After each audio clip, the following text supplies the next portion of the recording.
Bihar SSC, जैसा कि आप देख रहे हैं कि बिहार एसएससी के अंतर्गत थर्ड बिहार एसएससी का ये एग्जाम है कि सचिवालय सहायक का पोस्ट या अन्य जो भी पोस्ट हैं इसमें, इससे बेहतर पोस्ट स्टेट लेवल में आपका नहीं है।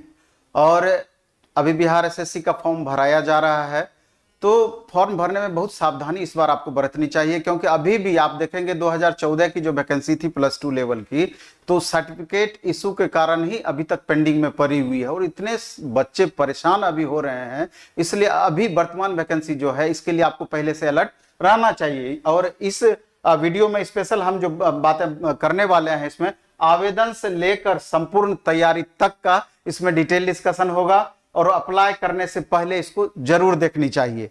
तो इसमें आखिर क्या प्रमुख है, क्या मुख्य मुख्य बातें हैं, इस पर हम चर्चा करना चाहेंगे। अभी जो भी स्टूडेंट जो ग्रेजुएशन पास हैं, ग्रेजुएशन किए हुए हैं, उन स्टूडेंट के लिए इससे बेहतर अपॉर्चुनिटी नहीं होगा, क्योंकि सिलेबस भी जो इसका है वो 100% फेवरेबल जनरल कॉम्पिटिटिव एग्जाम्स की तैयारी करने वाले बच्चों के लिए है। चूंकि 25 क्वेश्चन इसमें मैथ है, अर्थमेटिक सेक्शन वो भी 25, साइंस आपका फिजिक्स केमिस्ट्री बायो मिला करके है, 50 क्वेश्चन रीजनिंग से है। इसके अलावा 50 क्वेश्चन में history, polity, economy, geography, current affairs और 2-4-5 क्वेश्चन आपका बिहार सेक्शन से रह सकता है। टोटल कुल मिलाकर के 150 क्वेश्चन इसमें अभी पीटी में आपका पूछा जाएगा। तो इसी का संपूर्ण चर्चा के लिए हम ये वीडियो बनाए हैं। तो इसका अब आते हैं इसमें डिटेल क्या क्या है।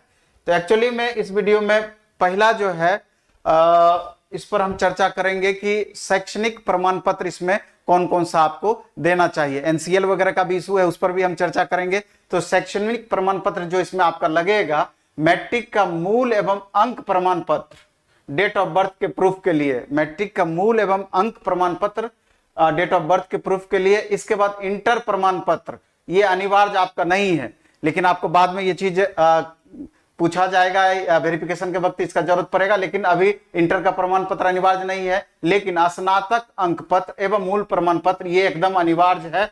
मूल नहीं रहने पर आप प्रोविजनल इसका दे सकते हैं, मूल प्रमाण पत्र नहीं रहने पर। स्नातकोत्तर यदि है तो ये अनिवार्य नहीं है, आप दे भी सकते हैं। इसके बाद आरक्षण प्रमाण पत्र, आरक्षण प्रमाण पत्र की बात करें तो ईडब्ल्यूएस प्रमाण पत्र, इसमें 1 वर्ष से पुराना का ईडब्ल्यूएस सर्टिफिकेट नहीं होना चाहिए, 1 वर्ष के अंदर का ईडब्ल्यूएस सर्टिफिकेट आपका होना चाहिए। चूंकि आय आपका चेंज होते रहता है, इसलिए 1 साल के अंदर का ही इसको माना जाता है इसमें। इसके बाद ओबीसी के केस में, ओबीसी में आपका BC1 BC2 दोनों आ जाएगा। इस केस में एनसीएल सर्टिफिकेट जरूरी है, non criminal certificate, NCL certificate आपका जरूरी है। और एनसीएल का ही अभी विवाद है, बहुत बड़ा इशू है, इसलिए ये भी जो सर्टिफिकेट आपका होना चाहिए 1 साल के अंदर का ही एनसीएल सर्टिफिकेट होना चाहिए। इससे पहले का अगर है तो अभी नया एनसीएल सर्टिफिकेट आप बना लें।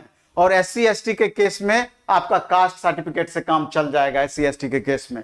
इसके बाद आवास प्रमाण पत्र और हैंडीकैप्ट या स्वतंत्रता सेनानी आदि का दावा से संबंधित प्रमाण पत्र, यदि आप हैंडीकैप्ट हैं या स्वतंत्रता सेनानी के परिवार से बिलोंग करते हैं तो उसके लिए जो दावा प्रमाण पत्र होना चाहिए ये आपके लिए अनिवार्य होगा। इसके अलावा जो हम देखेंगे कि डॉक्यूमेंट्स या आवेदन भरते समय किन किन बातों का ध्यान रखना चाहिए, तो लास्ट डेट तक उत्तीर्ण स्नातक होना चाहिए। यानी कि लास्ट डेट तक, यानी कि 15 मई का जो डेट आपका निर्धारित किया गया है उससे पहले का आपका ग्रेजुएशन क्लियर होना चाहिए, क्योंकि वहां सर्टिफिकेट नंबर मांगेगा। जब तक कि आप ग्रेजुएशन पूरा फाइनल नहीं किए रहेंगे तो वो नंबर आप कहां से भरेंगे, अपेयरिंग वाले को इसमें अलाउ नहीं किया गया है। इसके बाद SC ST जाति प्रमाण पत्र, निवास प्रमाण पत्र। ओबीसी के केस में यानी BC1 BC2 के केस में एनसीएल 1 वर्ष से पुराना नहीं होना चाहिए, 1 वर्ष के अंदर का होना चाहिए। और पुराना होने पर 18B में स्व घोषणा पत्र देना होगा, एक ऑप्शन उसमें दिया गया है। इसके आगे जो दिया गया है कि महिला अगर विवाहित है तो विवाहित महिला को पिता के नाम का जाति प्रमाण पत्र या एनसीएल होना चाहिए। अगर विवाहित महिला है तो पिता के नाम के आधार पर जाति प्रमाण पत्र या एनसीएल होना चाहिए। और इसके बाद सभी प्रमाण पत्र के सीरियल नंबर, सभी प्रमाण पत्र के सीरियल नंबर या प्रमाण पत्र नंबर ऑनलाइन आवेदन में भरना है। जो आपका प्रमाण पत्र है उसमें वो आपका आवेदन जब भरिएगा तो उसमें एक कॉलम दिया हुआ होगा कि उसमें उसकी प्रमाण पत्र संख्या आपको वहां पर डालना पड़ेगा।